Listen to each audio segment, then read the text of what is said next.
श्री स्वामी समर्थ. श्री गुरुदेव दत्त. श्रीपाद श्री वल्लभ. गुरुचरित्र अध्याय 32. तपस्व्याने विधवेचे आचार धर्म कसे असावे ते सर्व दत्त ब्राह्मणाच्या पत्नीला सांगितले व सती जावे की वतस्त्र राहून वैधव्यातील जीवन काठावे हे तिने स्वतः ठरवावे असे म्हटले. सती जाण्याचे पुण्य आहे तेच व्रतस्थ राहून वैधव्यात राहण्यात आहे असे त्याने सांगितले, असे तपस्व्यांनी सांगितले. त्यावेळी त्या विप्र स्त्रीने त्यांना नमस्कार केला व कारुण्यपूर्ण शब्दांनी म्हणाली, हे श्रेष्ठ योगीन, तुम्ही माझे मार्गदर्शक व सहाय्यकर्ते आहात. तुम्ही जे विचार सांगितले ते दोन्हीही जे विचार सांगितले आहे त्यातील वैधव्य दशा आचरण्यास अत्यंत कठीण आहे. मला ते झेपणार नाही. सहगमनातच अपार पुण्य आहे याचा मला दिलासा वाटतो. स्वामी, मी मनाचा निर्धार करून पतीसह गमन करीन असे म्हणून तिने त्यांच्या पायावर मस्तक ठेवले, त्यांचे पाय धरले व त्या करुणेच्या व कृपेच्या सागररूपी योगेश्वराने तिला उठवले व अभय देऊन म्हणाले, तू तुझ्या पतीला घेऊन संगमावर जा. तेथे श्री गुरूंची भेट होईल. एका गुरु वाचून काळाला कोणी जिंकू शकत नाही. ज्याच्या मनात भाव असेल त्याला त्याची प्रचिती येते.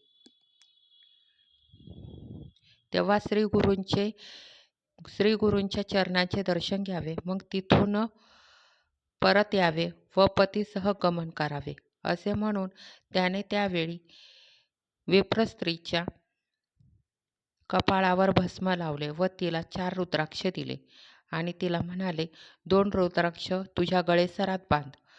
नंतर 2 रुद्राक्ष तुझ्या पतीच्या कानांना बांध. तुम्ही दर्शनाला जाल तेव्हा तिथे ब्राह्मण रुद्रसूक्त म्हणत असतील. त्यावेळी श्री गुरुचे पाय धुतले जातील. तेच तीर्थ घ्यावे व स्वतःच्या शरीरावर शिंपडावे. तसेच येथे येऊन प्रेतावरही प्रोक्षण करावे, मग सहगमन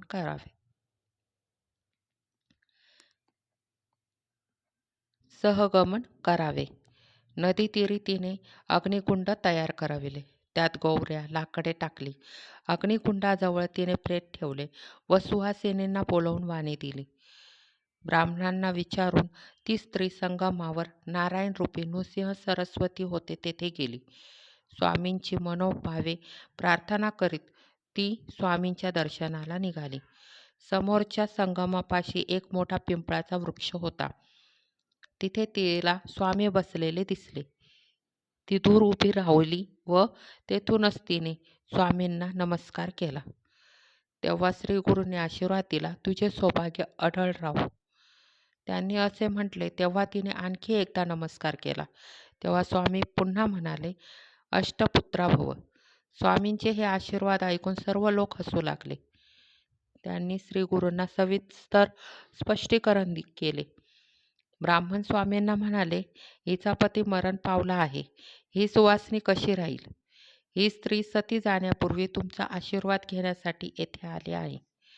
ब्राह्मणांचे बोलवणे ऐकून श्री गुरु म्हणाले, हिचे सौभाग्य अढळ आहे तर मग हिला मरण कसे येईल? हे प्रेत आमच्या जवळ आणा. त्याचा प्राण कसा गेला ते पाहू द्या. श्री गुरु ब्राह्मणांना म्हणाले, आमचे वचन असे आहे की हिचे सौभाग्य स्थिर आहे. तुम्ही मुळीच काळजी करू नका. हे वचन आता शंकरच खरे करेल. प्रेतसंस्कार करू नका. ते माझ्याजवळ आणा. एवढा प्रकार होत आहे तोच 4 ब्राह्मण तिथे आले. त्याने रुद्रसूक्त म्हणून गुरुचरणावर अभिषेक केला व षोडोपचारे श्री गुरूंची पूजा केली.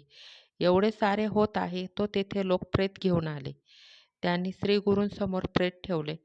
त्याचे दोर सोडण्यास श्री गुरूंनी सांगितले. आपल्या चरणाचे तीर्थ त्यांनी ब्राह्मणाजवळ दिले व म्हटले, हे तीर्थ प्रेतावर शिंपडा. याने प्रेताला पूर्ण स्नान घाला. स्नान घातल्यावरती श्री गुरूंनी अमृतमय दृष्टीने प्रेताकडे पाहिले. त्याचबरोबर प्रेत सचेतन झाले. विप्र तत्क्षणी उठला व विळोखे पाळोखे देऊ लागला. आपण कोठे आहोत याचे त्याला आकलन होईना. तेव्हा त्या विप्र स्त्रीने सर्व प्रसंग आपल्या पतीला सांगितला. मग ते दोघे हात जोडून स्वामींसमोर उभे राहिले. त्यांनी श्रीगुरूंची नाना प्रकारे स्तुती केली. तेव्हा श्रीगुरूंनी त्यांना प्रसन्नपणे आश्वासन दिले, तुम्हाला 8 पुत्र होतील. तुम्ही श्रीमंत व्हाल. तुम्ही दोषमुक्त झाला आहात. हा देह जेव्हा अंत पावेल तेव्हा तुम्हाला मुक्ती मिळेल. श्री गुरुदेव दत्त. अध्याय 32 समाप्त. या अध्यायामध्ये आपल्याला समजते की जर गुरूंवरती जर नितांत श्रद्धा असेल तर मरणसुद्धा टळेल. श्री गुरूंवरती विश्वास असू द्या, गुरुदत्तांवरती विश्वास असू द्या, त्यांच्या चरणी लीन व्हा. गुरुचरित्राचं पारायण करा. स्वामी समर्थांचं माळ जपा. श्री गुरुदेव दत्त. श्री स्वामी समर्थ. श्री स्वामी समर्थ. श्री स्वामी समर्थ. श्री स्वामी समर्थ. श्री स्वामी समर्थ. श्री स्वामी समर्थ. श्री स्वामी समर्थ. श्री स्वामी समर्थ. श्री स्वामी समर्थ. श्री स्वामी समर्थ. श्री स्वामी समर्थ. श्री स्वामी समर्थ. श्री स्वामी समर्थ. श्री स्वामी समर्थ. श्री स्वामी समर्थ. श्री स्वामी समर्थ. श्री स्वामी समर्थ.